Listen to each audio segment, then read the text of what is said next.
She walked into the hotel she built from the ground up, and the front desk clerk told her they had no room. Within an hour, the entire staff was learning a lesson they'd never forget.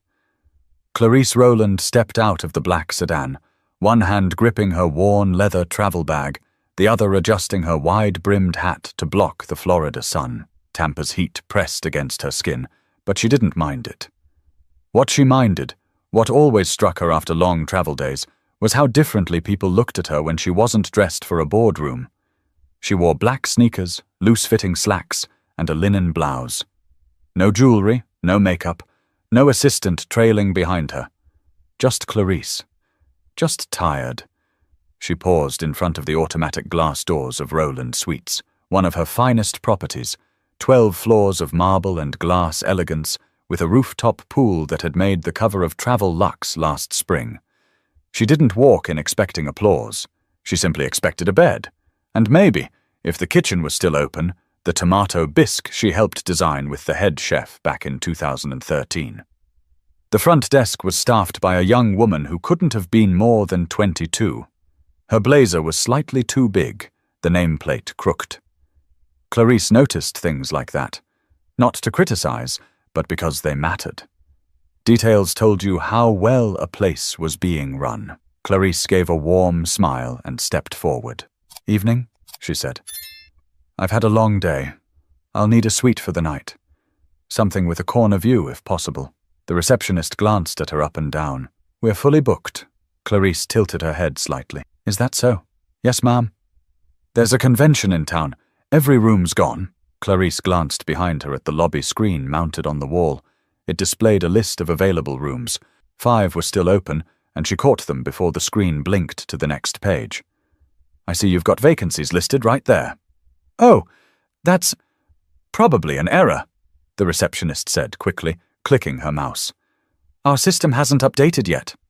Clarice didn't argue. She simply gave a polite nod. "Could you double-check?" The woman sighed and began typing. Clarice stood patiently, her hand resting on the counter. She was used to long waits. She'd once waited 5 hours in a real estate office back in 1989 to pitch her first hotel idea. This wasn't new, but there was something familiar in the young woman's tone that scratched at her memory. After a few clicks, the receptionist looked up again. "I'm sorry, we can't accommodate walk-ins right now." Clarice kept her voice calm. "I don't have a reservation, no, but I am—" Before she could finish, the woman cut her off. "You can try the Fairgrove Inn 2 blocks over. They're usually cheaper anyway." There it was. Clarice felt her shoulders tighten. But just for a second. She didn't let it show. The 2 women behind her in line shifted uncomfortably. A man at the bell desk looked over, then looked away. Clarice leaned in just slightly. "Do you know who I am?" The receptionist frowned. "No, should I?" "No, not necessarily," Clarice said softly. "But you should know your guests. All of them. Especially the ones whose portraits hang in the hallway behind you." The receptionist blinked, confused. She turned around and saw the oil painting in the gold frame. Clarice Rowland, founder, CEO, the woman whose name sat atop every branded pen, every card key, every pillow tag in the building. I didn't realize—" "You didn't ask." Clarice stepped back from the desk and pulled out her phone. Not frantic, not angry, just clear. She dialed a number, waited, and said 4 words. "I need a sweep." But before the call even ended, a familiar face from corporate was already walking through the front entrance. The receptionist's name tag read, Kaylee. Clarice noted it now, not out of spite, but principle. You remember names when someone disrespects you, and sometimes when they don't even realize they did. Kaylee was shifting awkwardly behind the counter, clicking at her keyboard with exaggerated focus, like a child pretending to be busy after being caught doing something wrong. Clarice watched, not saying a word. That silence, measured, intentional, was louder than anything she could have shouted. A moment later, the lobby doors parted again. In walked Roy Velman, District Operations Manager. Mid-40s, grey at the temples, always smelled faintly of coffee and fresh printed paper. He spotted Clarice instantly. "Miss Rowland?" His voice pitched upward with nerves as he strode over, extending his hand. "I didn't know you were visiting Tampa this week." "I wasn't planning to," Clarice replied, still keeping her gaze on Kaylee. "But I needed to see things for myself." Roy turned toward the front desk, the realization slowly crawling across his face.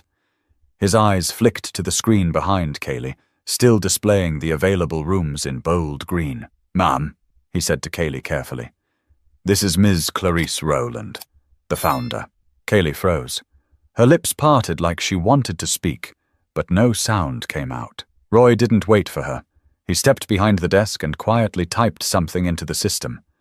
A sweet key printed. He turned back to Clarice and handed it to her with both hands. "Corner suite, as always. Welcome back."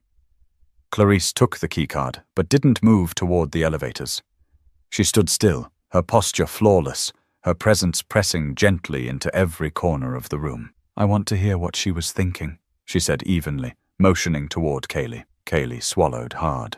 I didn't recognize you. I thought you were just..." "Just what?" Clarice asked calmly. Kaylee's voice faltered. "Just someone walking in off the street." "And what made you think someone walking in off the street deserved to be turned away when rooms were clearly available?" I thought you might have been looking for something cheaper." "And..." Clarice raised one brow. "Something cheaper?" Kaylee nodded faintly. "I didn't mean any harm. I was just following policy." "What policy is that?" Clarice asked. Silence. Clarice looked at Roy. "You have a written policy that allows staff to turn away guests based on appearance." Roy shook his head quickly. "No, ma'am." Clarice exhaled slowly. Then what exactly was she following? A quiet tension filled the lobby now. Guests had stopped pretending not to listen. A couple near the elevator watched openly, suitcases in hand. A man at the bar turned his stool to face them. But Clarice didn't perform for the room. She was never one for theatrics. She was a builder. And builders dealt in foundations, not scenes. "I've spent 40 years creating a brand built on respect," she said, her tone steady. "Respect for the guest, respect for the staff, and respect for the name on the door." Roy nodded again, awkwardly, eyes flickering between the two women. "I understand," he said. "Would you like to speak privately?" "No," Clarice said. "This isn't a private matter. It's a cultural one." Kaylee's eyes were wet now, her hands clasped tightly in front of her. She looked like she wanted to disappear. Clarice didn't want her to feel small, but she did want her to understand. "I didn't come here looking for a confrontation," Clarice said gently. "I came here because I needed to remember what this place feels like when you walk in as someone who isn't dressed to impress." She looked around the lobby. "I built this place for everyone. Not just the polished, not just the rich. Everyone."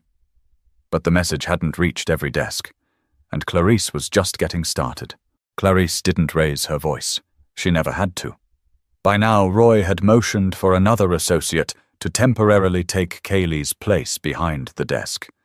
She stepped aside reluctantly, her face pale and tight, eyes blinking fast like she wasn't sure whether to cry or apologize. Maybe both. Clarice turned to Roy. "I want the entire front office team in the lounge in 15 minutes. Roy hesitated. "Ma'am, it's after 9. Some of the team's already gone home." "Then bring in whoever's left," Clarice said, still calm. "No yelling, no write-ups, just a conversation. If that's too much to ask at this hour, I'll reschedule for 6 a.m. Roy gave a short, silent nod and stepped away to make the calls. Clarice turned back toward the lobby, letting her eyes travel across the marble floor she chose herself, the textured blue wallpaper she fought the architects to keep, the art installations sourced from black artists across the country. None of it happened by accident. Every single detail in that hotel bore her fingerprint. She didn't build this for image. She built it because she remembered too well what it was like to be treated like an afterthought. While Roy made his calls, a young woman near the bar approached her, nervously adjusting the strap on her crossbody bag. "Excuse me," she said, her voice low. "I'm sorry, but are you Clarice Rowland?" Clarice offered a faint smile. "Yes, I am. My mom told me about you. She's in real estate. Said you were the first black woman to open a 5-star hotel in the Gulf Coast area. Clarice's eyes softened. That's true. The girl looked down, then back up. It's just cool to see you here. Like, actually here. Sometimes I show up unannounced. Clarice said with a wink. Keeps everyone honest? They both chuckled. Just then Roy returned. The staff's waiting in the lounge. Clarice nodded and followed him through the wide hallway, past the row of polished elevators, into a small glass-walled meeting room with soft lighting and grey leather chairs. 6 employees sat inside, faces ranging from confused to guilty. Kaylee sat furthest from the door. She looked up as Clarice entered, but didn't hold her gaze. Clarice walked in and stayed standing. I want to make something clear, she said. This isn't about shaming anyone. We're not here to talk about skin color, power, or even respect. Yet. We're here to talk about judgment. She paused, letting the word settle. Judgment is what happens when your assumptions speak before your professionalism. Judgment is when a woman in sneakers is treated differently than a man in a blazer. Judgment is how you lose loyal customers before they even get a room key. The staff sat quietly. No phones out, no distractions. I've been coming in and out of Rowland Suites in all kinds of clothing for years. I've walked through these doors in silk and diamonds, and I've walked in wearing flats and sweatpants. The way I'm treated shouldn't change based on that. Clarice turned slightly toward Kaylee. And it shouldn't change for anyone else either. Kaylee opened her mouth to respond, but stopped herself. Clarice waited. Gave her room. I didn't mean to disrespect you, Kaylee said finally. I really didn't. I believe you, Clarice said. But intention doesn't cancel impact. Kaylee looked down again. Her voice was barely audible. I made you feel like you didn't belong. Clarice nodded. And if I wasn't me, you'd have turned away another guest who needed shelter for the night. She turned to the rest of the room. That's what I care about. If we're going to use my name on the door, then every person who walks through that door better feel like they matter. A silence filled the room, but it wasn't heavy. It was reflective. But Clarice wasn't here just to talk. She had something to show them next. Clarice didn't sit down. She never did when she wanted people to truly listen.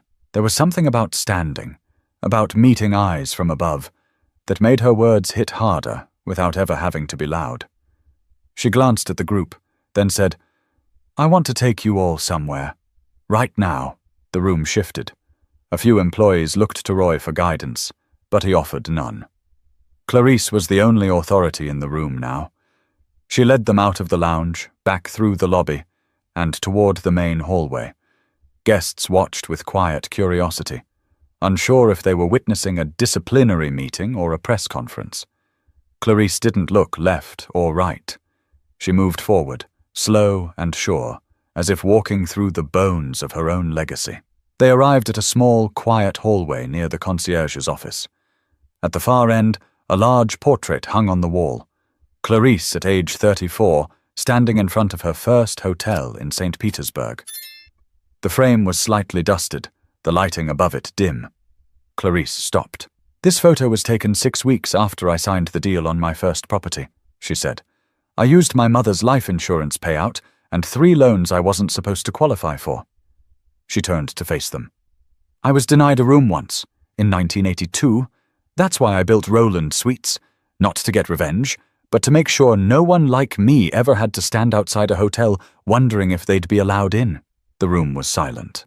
Even the staff not involved in the earlier interaction had gone still. Clarice gestured toward the photo again. That woman was tired, scared, but she believed in something. And now we have 19 properties. You don't have to remember the number, just remember the reason. Then she walked back toward the lobby, stopping once more at the front desk.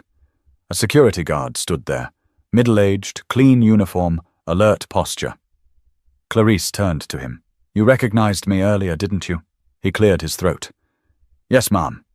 Why didn't you say anything? He hesitated. Didn't feel like my place. Clarice looked at him with a trace of a smile. It's always your place to speak when something doesn't sit right. He gave a small nod. Not ashamed, but reflective. Then, from behind them, a housekeeper stepped forward. Young, probably no more than 19. She held a laundry cart and wore oversized gloves. "I knew it was you," she said, almost in a whisper. "I saw your interview with Ms. Cheryl Reeves on PBS. You talked about bathrooms being the first thing you cleaned before you could afford real staff." Clarice let out a warm breath. "That's right." The young woman gave a nervous shrug. "I just didn't want to get involved. I figured the front desk knew what they were doing." Clarice walked over to her. "What's your name?" "Amaya." "Well, Amaya, sometimes doing the right thing means stepping in, even when it's awkward." Amaya nodded slowly, then said, "I'll remember that." Clarice smiled again and turned to face the gathered team. "Titles don't give you permission to lead. Courage does. Some of you stood back tonight. That's human. But what you do next, that's leadership." She paused, letting the words settle in their own weight. "We're not just in the businesses of rooms and reservations. We're in the business of humanity. And right now, humanity needs all the help it can get." But Clarice knew words weren't enough. There had to be real consequences and real change. By the time the team made their way back to the staff lounge, the room felt different.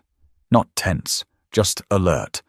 Like something important had taken root and no one wanted to be the first to disturb it.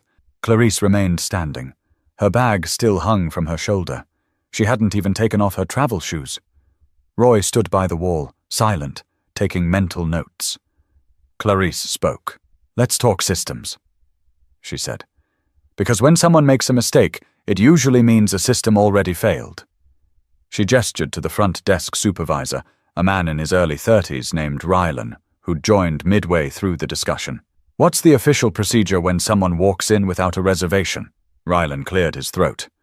"We're instructed to check for availability, then offer current rates. If we're over 90% full, we're supposed to ask a manager to approve walk-in bookings." "And were you there when I came in?" Clarice asked. "No, Mom. I was on dinner break." Clarice turned toward Kaylee, who was still seated but now holding a notepad, taking everything in with quiet intensity. "Did you know that protocol?"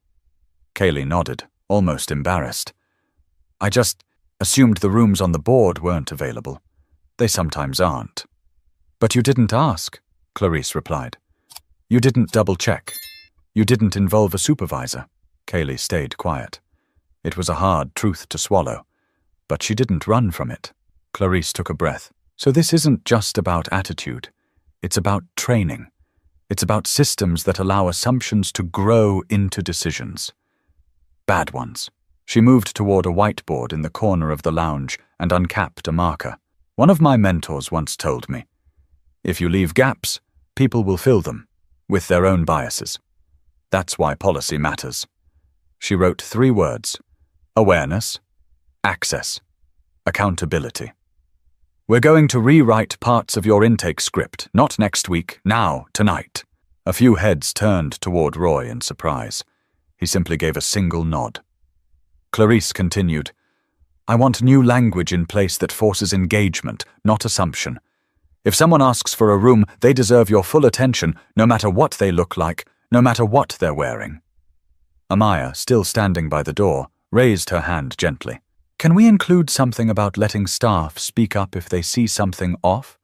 Like giving people permission to say something without getting in trouble?" Clarice smiled. "Absolutely. That goes under access. You can't change a place by staying quiet." Then the security guard, whose name tag read Melvin, spoke. "Ms. Rowland, can I ask something?" "Go ahead."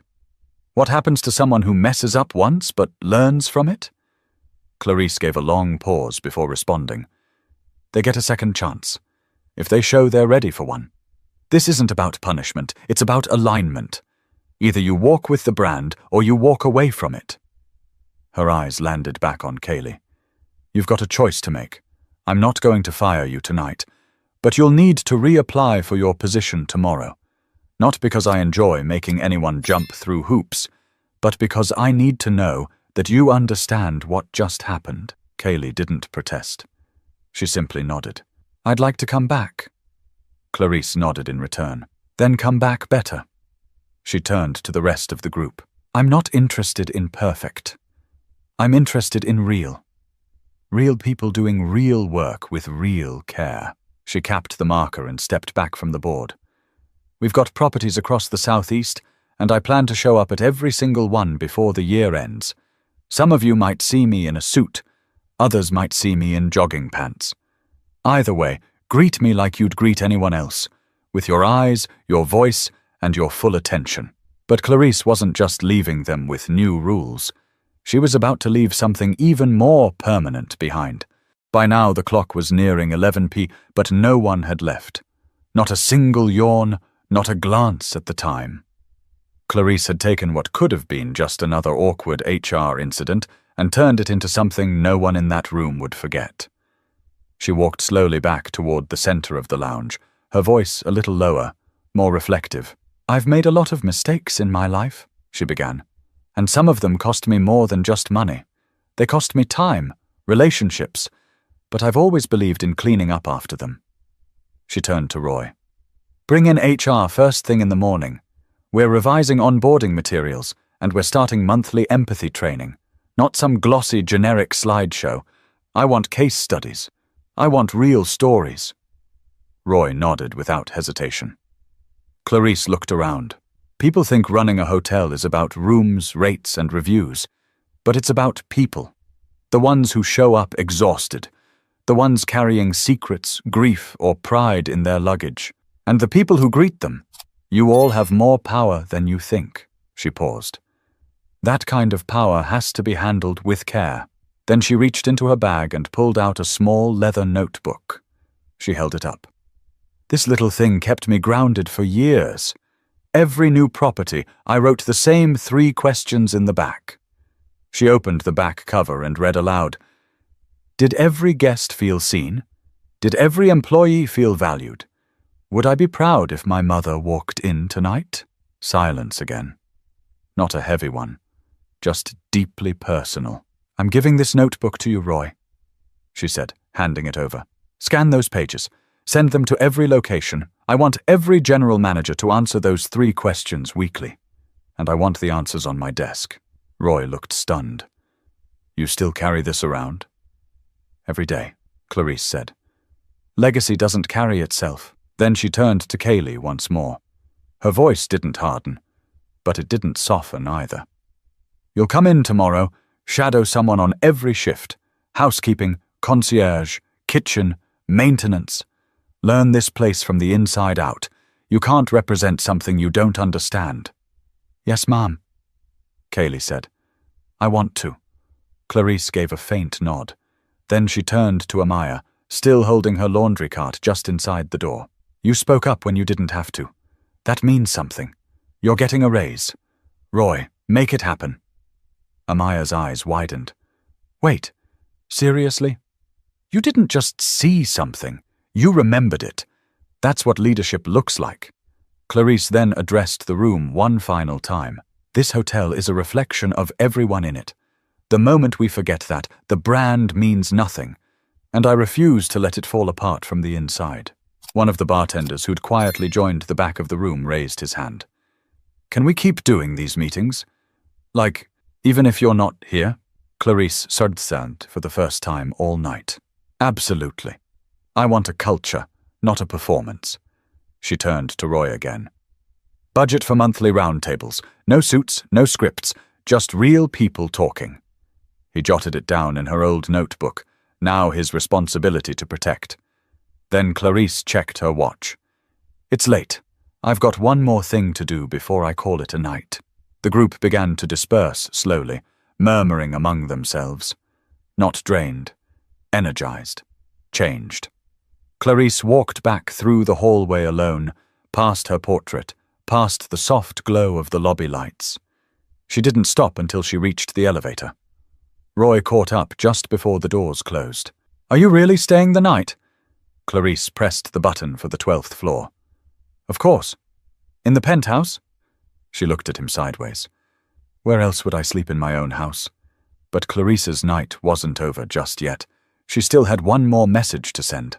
The elevator doors opened with a quiet slide onto the 12th floor. Clarisse stepped out, her shoes brushing the thick carpet that lined the private hallway. There were only 2 suites on this level. Hers was at the end, the one she personally designed 12 years ago after sleeping in over 300 hotel rooms that never quite got it right. She unlocked the door with the keycard Roy had handed her earlier. The door clicked, and she entered. Warm, neutral lighting bathed the room. The curtains were half drawn, revealing the Tampa skyline in amber glow. The suite hadn't changed much over the years. The same white leather armchairs, the walnut desk, the built-in bookshelf lined with titles she'd curated herself. She set her bag down and walked over to the writing table, slowly easing herself into the chair. There was no champagne, no fruit basket. She didn't need any of that. Just a notepad and a pen. Clarice pulled open her laptop, but it sat idle while she reached for a sheet of hotel stationery. Handwritten letters meant more to her. They slowed the moment down, made it count. At the top of the page she wrote, "To all Rowland staff, from the desk of Clarice Rowland." She paused, tapped the pen against the table twice, then began writing. "Tonight reminded me why this brand matters, not because of how we look, but because of how we treat people when no one's watching. If you forget everything else, remember this. Our work starts the moment someone walks through our door, not after they show a card, not after they confirm a reservation, but the moment they arrive." She took a breath, her pen hovering. Anyone can give good service to a VIP, but only the best among us offer the same to someone who looks like they can't give us anything in return. Her eyes rested on the view outside. Distant traffic, quiet buildings, so many stories behind each lit window. Every guest who steps through our door carries a story we haven't read yet. Don't skip to the ending. Don't judge the cover. Read the whole person. She signed her name at the bottom, not with flair, just a signature. Strong, simple, certain. Clarice folded the paper neatly and slid it into an envelope. Tomorrow morning, it would be scanned and sent to every property in the chain. Printed, framed, posted near every employee entrance. She didn't need applause. She needed alignment. She closed her laptop. For the first time all day, she kicked off her shoes. Then she stood, walked to the window, and looked out. Somewhere below, the staff she'd spoken to were getting ready to go home. Some in silence, some probably already texting about what happened. But they wouldn't forget it. Not because she was famous, but because she showed up when it counted, and made sure they did too. A quiet knock at the door pulled her from the window. Room service. She opened it. A young man stood there with a silver tray. "Ma'am, I have your tomato bisque." Clarice raised a brow, amused. "Who ordered it?" He smiled. "Ms. Amaya sent it up. Said you helped create the recipe. Said you'd probably want it." Clarice took the tray, nodding. She was right. He turned to go, then paused. "My mom worked at the Rowland in Tallahassee.